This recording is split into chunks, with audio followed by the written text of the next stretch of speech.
Hi, good morning, guys. Welcome to Pandu English Academy. I am Bhagirath Godara with a new video. आज हम class 9th के lesson second का 5th part पढ़ेंगे। इससे पहले हमने इसके 4 पार्ट पढ़ लिए हैं, जिसमें हमने साउथ अफ्रीका की स्थिति को देखा है, किस तरह से वहाँ की गवर्नमेंट थी, किस तरह से उन्होंने अपार्थाइड सिस्टम वहाँ डेवलप कर रखा था, किस तरह से नेल्सन मंडेला ने अपने लाइफ को सेक्रीफाई किया और अंतोगत्वा एक डेमोक्रेटिक कंट्री बना पाए, और एक ऐसी डेमोक्रेटिक कंट्री जो वर्ल्ड में कहीं नहीं है, जिसमें सभी वर्ग के लोगों का ध्यान रखा गया, सभी के लिए अलग अलग कानून बनाए गए और सभी को समानता, स्वतंत्रता, जस्टिस और right to freedom, right to speak की लिबर्टी दी गई। आज हम इस वीडियो के अंदर इंडियन कॉन्स्टिट्यूट की स्टडी करेंगे कि इंडियन कॉन्स्टिट्यूट कैसे बना, इंडियन कॉन्स्टिट्यूट को बनाने के लिए क्या क्या सफ़र करना पड़ा, किस किस तरह से जनरल एग्रीमेंट बना और क्या क्या मेंशन इसमें किया गया, क्या क्या उसकी रेस्पॉन्सिबिलिटी तय की गई, ये सब कुछ जो थे वो हम आज इसी वीडियो में स्टडी करेंगे। सो आगे बढ़ने से पहले मेरा निवेदन है कि वीडियो को लाइक करें, सब्सक्राइब करें, शेयर करें। आगे बढ़ते हैं। How Indian constitute is design, यहाँ आज यही पढ़ेंगे कि इंडियन कॉन्स्टिट्यूट का डिजाइन कैसे किया गया। आगे चलते हैं, देखते हैं चैलेंजेस। सबसे पहले है कि इंडियन कॉन्स्टिट्यूट को बनाने के लिए क्या क्या चैलेंजेस थे। तो चैलेंजेस पढ़ते हैं। Different kind of diversity, India के अंदर हर तरह की डाइवर्सिटी थी। हर तरह की डाइवर्सिटी का मतलब, पहली बात तो ह्यूमन बीइंग की डाइवर्सिटी, जैसे कि डिफरेंट काइंड ऑफ रिलीजन थे, कास्ट सी, लैंग्वेज थे, है ना, ये ह्यूमन बीइंग की डाइवर्सिटी होगी। अगर हम फिजिकल डाइवर्सिटी की बात करते हैं तो इंडिया के अंदर डेजर्ट भी है, हिली एरिया भी है, प्लेन्स भी हैं, वैलीज भी हैं और रिवर्स के फ्लडेड एरिया भी हैं, है ना। डिफरेंट काइंड ऑफ डाइवर्सिटी है और भी बहुत तरह की डाइवर्सिटी पाई जाती है। तो डाइवर्सिटी बहुत ज़्यादा थी। अब मान लो राजस्थान का स्टेट अगर इंडिया में मिलता है तो यूपी का कहेगा नहीं भाई, हमारे तो यहाँ भोजन हमारे तो यहाँ भोजन उपजाऊपन है, हम जो पहले से संपन्न है।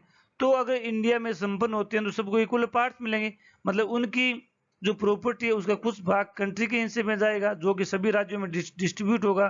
तो इस तरह की प्रॉब्लम थी। लेकिन इन प्रॉब्लम से किस तरह से इंडियन जो लोग थे, इंडियन उस समय जो लीडर थे, वो कवर अप कर पाए, लोगों को राजी कर पाए, है ना, लोगों को डाइवर्सिटी के महत्व को समझा पाए और किस तरह से उनको तैयार कर पाए कि डाइवर्सिटी हमारे लिए अच्छा कार्य है। इलिटरेसी भी थी उसमें, अशिक्षा भी थी, लोग जानते नहीं थे कि कॉन्स्टिट्यूट होता क्या है, संविधान होता क्या है ना। अनअवेयरनेस भी थी, बैड सोशल कस्टम्स भी, रीति रिवाज थी, सती प्रथा थी, लड़कियों को शिक्षा नहीं देने की योजना थी, है ना, इस तरह के लोगों के रिवाज थे।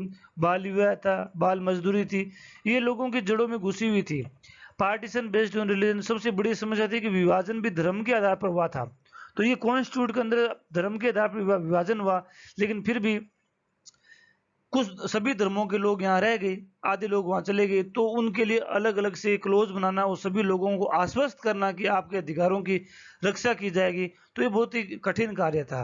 Freedom to princes to form new state, और उससे भी बड़ी समस्या थी कि जब कॉन्स्टिट्यूट असेंबली बनी, जो ब्रिटिश यहाँ से गए, उन्होंने एक समस्या पैदा कर दी थी कि जो भी देशी राज्य थे उनको ये आज़ादी दे दी गई थी कि आप अपना स्वतंत्र राज्य बना सकते हैं। आपको कोई ज़रूरी नहीं है कि आप इंडिया के साथ सम्मिलित हों, आप अपने अपने अलग अलग स्टेट बना सकते हैं। ये बात, ये सब, ये चैलेंजेस थे। अब हम आगे बढ़ते हैं।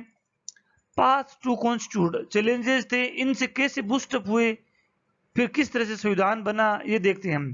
सो general agreement done during freedom struggle. अब हमारे कॉन्स्टिट्यूट के रिगार्ड में जनरल एग्रीमेंट जो ड्राफ्ट था वो फ्रीडम स्ट्रगल के ड्यूरेशन में तैयार हो गए थे। 1929 से ही, उससे पहले ही जनरली कॉन्स्टिट्यूट बनाने शुरू कर दिए थे, बताना शुरू कर दिए थे कि हमारे देश के अंदर ये चीज़ होनी चाहिए, हमारे देश में ये चीज़ होनी चाहिए, इक्वलिटी होनी चाहिए, फ्रीडम होनी चाहिए, शिक्षा का अधिकार होना चाहिए, है ना, रोजगार का होना चाहिए, एक्सप्लोटेशन नहीं होना चाहिए, बाल मजदूरी नहीं होनी चाहिए। इन सभी के ऊपर पहले से ही, फ्रीडम के पहले ही जनरल एग्रीमेंट और बहस हुआ करती थी, अलग अलग कॉन्फ्रेंस हुआ करते थे, सभी नेता अपने अपने व्यूज दिया करते थे, अलग अलग नेता अपने न्यूज़पेपर पब्लिश किया करते थे, उनमें इन चीज़ों की मांग किया करते थे, है ना। तो जनरल एग्रीमेंट पहले ही तैयार हो गया था। Freedom struggle to rejuvenate our country और टू ट्रांसफर आवर सोसाइटी और पॉलिटिक्स। और जो फ्रीडम स्ट्रगल था वो सिर्फ ब्रिटिश लोगों से नहीं था, उनके अगेंस्ट में नहीं था, ये हमारे देश के अंदर व्याप्त विभिन्न तरह की कुरीतियां, विभिन्न तरह की बैड कस्टम्स थे, उनको हटाने के लिए बहुत बड़ा स्ट्रगल था। लोगों को फ्रीडम स्ट्रगल के माध्यम से ही जागरूक किया जा रहा था कि ये कुरीतियों को हमें हटाना चाहिए, ये हमारे लिए अच्छी नहीं है। तो फ्रीडम स्ट्रगल के ड्यूरेशन में लोगों को उसकी कुरीतियों के बारे में अवेयर कर दिया था, उनको जागरूक कर दिया था। आगे बढ़ते हैं हम। The path to constitute. अब कॉन्स्टिट्यूट का आगे इसी का पार्ट है। Social and political ideals were prepared during freedom struggle through different political conferences. विभिन्न तरह के पॉलिटिकल कॉन्फ्रेंसेस आयोजित किए जाते थे। जैसे कॉन्फ्रेंस जो कांग्रेस पार्टी थी वो अलग अलग तरह के कॉन्फ्रेंस हर साल आयोजित करती थी। उसके अंदर देश के उस समय के तात्कालीन विभिन्न तरह के समस्याएं ऐसी, उन पर विचार विमर्श किए जाते थे।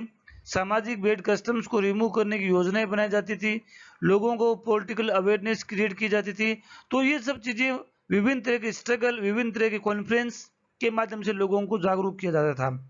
यूनिवर्सल एडल्ट फ्रेंचाइजी मतलब वैश्विक मताधिकार, 18 साल के सभी से ऊपर सभी लोगों को वोट देने का जो अधिकार था उसकी मांग पहले कर दी गई थी।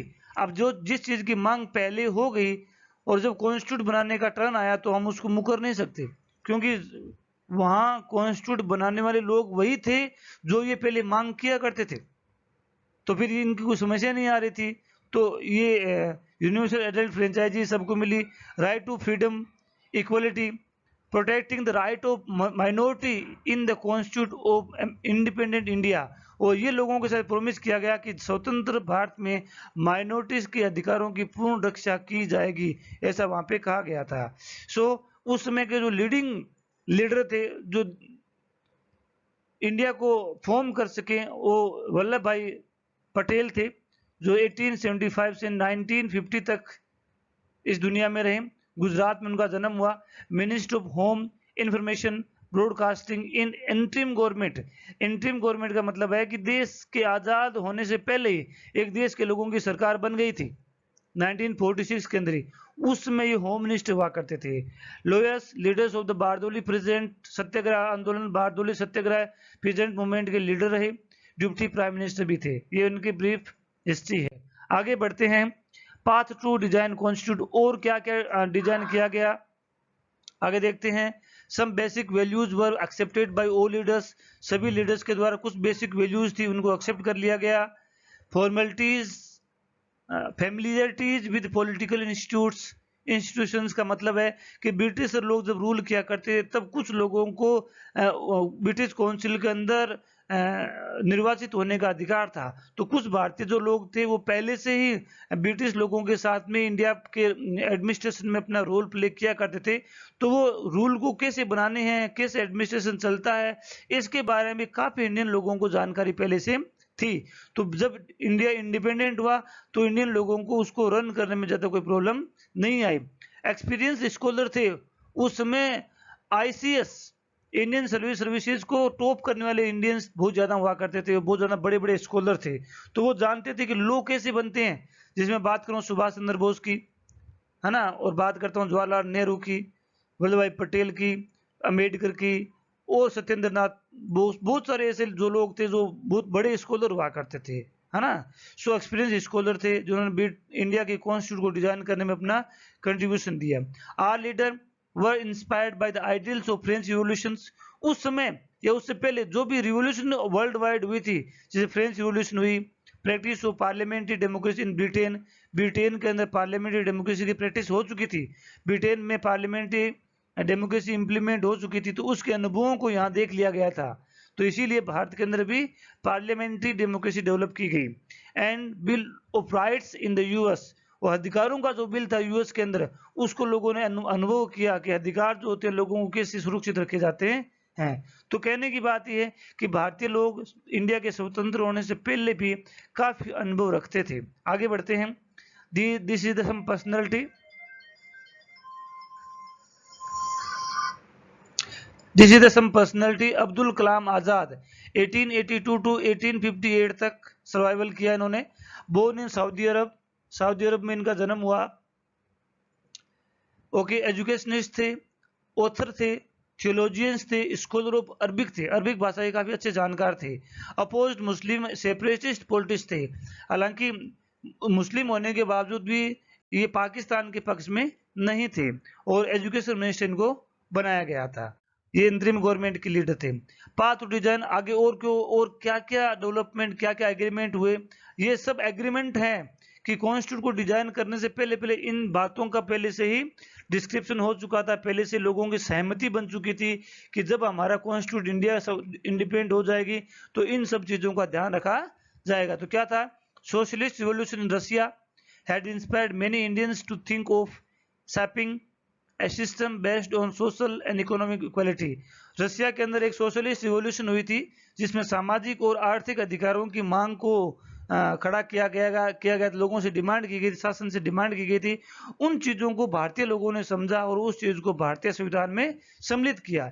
Each step they were questioning whether these things suited our country, all these factors contributed to the making of our constitution। जो हमने अभी तक स्टडी किया है, इन सब चीजों ने इंडियन कॉन्स्टिट्यूट को प्रिपेयर करने में, फॉर्म करने में बहुत बड़ा रोल किया। और इन सभी चीजों पर एक बहुत ही क्वेश्चनिंग वेदर हुई थी, मतलब बहुत बड़े बहस हुआ करती थी, और काफी बहस होने के बाद में क्या चीज अच्छी है, क्या चीज बुरी है, इनके बाद में फाइनल निर्णय लिया गया था। जैसे this is T Krishnamachari, Congress leader थे ये, 1899 टू 1974 तक रहे। तमिलनाडु में इनका जन्म हुआ। मेंबर ऑफ ड्राफ्टिंग कमेटी के मेंबर थे और फाइनेंस मिनिस्टर बनाया गया था। ये इंटरिम गवर्नमेंट के थे और इंडिया इंडिपेंडेंट होने के बाद में भी ये मिनिस्टर रहे थे। आगे बढ़ते हैं, फॉर्मेशन ऑफ कॉन्स्टिट्यूएंट असेंबली, ये अब नया टॉपिक शुरू हो जाता है यहाँ से। कॉन्स्टिट्यूएंट असेंबली, कॉन्स्टिट्यूएंट असेंबली का मतलब है कि जिस असेंबली ने कॉन्स्टिट्यूट बनाया, कॉन्स्टिट्यूट बनाने वाले कौन थे, कॉन्स्टिट्यूट असेंबली का फॉर्मेशन कैसे हुआ, पहले हम ये पढ़ेंगे, और फिर किस तरह से कॉन्स्टिट्यूट असेंबली ने इंडिया का कॉन्स्टिट्यूट बनाया। तो पढ़ते हैं, कॉन्स्टिट्यूट असेंबली हम कह सकते हैं संविधान सभा हिंदी में कहते हैं। जिस मीटिंग ने, जिस बोर्ड ने इंडिया का संविधान बनाया, उसके इलेक्शन जुलाई 1946 में हो गए थे। मेंबर इसके 299 थे। ये 299 वो मेंबर है जो पार्टीशन होने के बाद में बचे थे। 1946 के अंदर, उस समय तक इंडिया का विभाजन नहीं हुआ था, तब इसके मेंबर ज्यादा थे, 389 थे। लेकिन ये मैंने संख्या वो लिखी है जो इंडिया के इंडिपेंडेंट होने के बाद की है। इसकी फर्स्ट मीटिंग जो थी 9 दिसंबर 1946 को हुई थी। इसके प्रेसिडेंट कौन थे, डॉक्टर राजेंद्र प्रसाद थे, प्रेसाइड इन्होंने किया। कॉन्स्टिट्यूट असेंबली ये थी, represented the people of India. अब ये बात सबसे इंपॉर्टेंट है, जिस असेंबली ने इंडिया का कॉन्स्टिट्यूट बनाया था, उस असेंबली के अंदर जो आदमी थे वो जनता के द्वारा चुने हुए लोग थे। वो कौन थे, जनता के द्वारा चुने हुए लोग थे। तो हम ये कह सकते हैं कि इंडियन कॉन्स्टिट्यूट जो थी वो जनता ने ही बनाई थी। हम आगे और पढ़ेंगे जब इसका टर्न आएगा। तो इसके प्रेसिडेंट डॉक्टर राजेंद्र प्रसाद थे। 1884 से लेकर के 1963 तक सर्वाइवल किया। बिहार से बिलोंग करते थे। President of the constitute assembly के प्रेसिडेंट थे। ये पेशे से वकील भी थे। फर्स्ट प्रेसिडेंट ऑफ इंडिया ये रहे थे। आगे हम बढ़ते हैं, कॉन्स्टिट्यूट असेंबली में कौन कौन थे, क्या थे। Assembly represented member from different language group, caste, classes, religion and occupation. ये कॉन्स्टिट्यूंट जो असेंबली थी, इसमें विभिन्न धर्मों के लोग थे, जाति के थे, भाषाओं के आधार पर लोग थे, और रिलीजन के आधार पर थे, व्यवसाय के आधार पर अलग अलग कैटेगरी के लोग इसमें थे। Constitute assembly was elected by universal adult franchise. मैंने अभी बताया था कि कॉन्स्टिट्यूट असेंबली का जो गठन जो हुआ था वो लोगों के डायरेक्ट इलेक्शन से हुआ था। Drafting committee chaired by doctor B.R. Ambedkar prepared A draft constitute for discussion. अब क्या हुआ था, अब B.R. अम्बेडकर भी उसी कॉन्स्टिट्यूट असेंबली के अध्यक्ष थे। इन्होंने B.R. राव के निर्देशन में एक ड्राफ्ट तैयार किया था। ड्राफ्ट का मतलब एक कच्चा संविधान तैयार किया था। उसमें रूल्स एंड रेगुलेशन लिखे थे कि क्या क्या इसमें सम्मिलित किया जाना है। ड्राफ्टिंग कमेटी का मतलब कि ड्राफ्ट तैयार किया गया था। अब इस कॉन्स्टिट्यूट असेंबली ने उसी ड्राफ्ट के ऊपर ही बहस की थी। अम्बेडकर ने जो संविधान बनाया था उसमें क्या अच्छाइयां हैं, क्या बुराइयां हैं, उन सब के ऊपर बहस हुआ करती थी। उसी को फिर मॉडिफाई करके इंडियन कॉन्स्टिट्यूशन बना था। तो देखते हैं B.R. अम्बेडकर, भीमराव रामजी अम्बेडकर 1891 से 1956 तक ये रहे। बोर्न मध्य प्रदेश में हुआ। चेयरमैन ऑफ ड्राफ्टिंग कमेटी थे। Socialist revolutionary thinker and law minister थे, कानून मिनिस्टर में। Founder of the Republic party of India के ही फाउंडर थे। सो आई थिंक समझ में आया होगा। कॉन्स्टिट्यूंट असेंबली के बारे में और पढ़ते हैं। Every document presented and every word spoken in the constituent assembly has been recorded and preserved. अब ये ध्यान रखिए, कॉन्स्टिट्यूट का हर शब्द कॉन्स्टिट्यूंट असेंबली के सामने प्रेजेंट किया गया और उसका रिकॉर्ड किया गया, उसको ऑडियो रिकॉर्डिंग रखी गई है ना, उसमें इंप्रूवमेंट थे वो देखी गई। देन बलदेव सिंह थे, उसी के मेंबर थे। Born Haryana, successful entrepreneur and defence minister उसमें की थे। आगे हम बढ़ते हैं। सो आज के इस वीडियो में इतना ही। आई थिंक आपको ये समझ में आया होगा।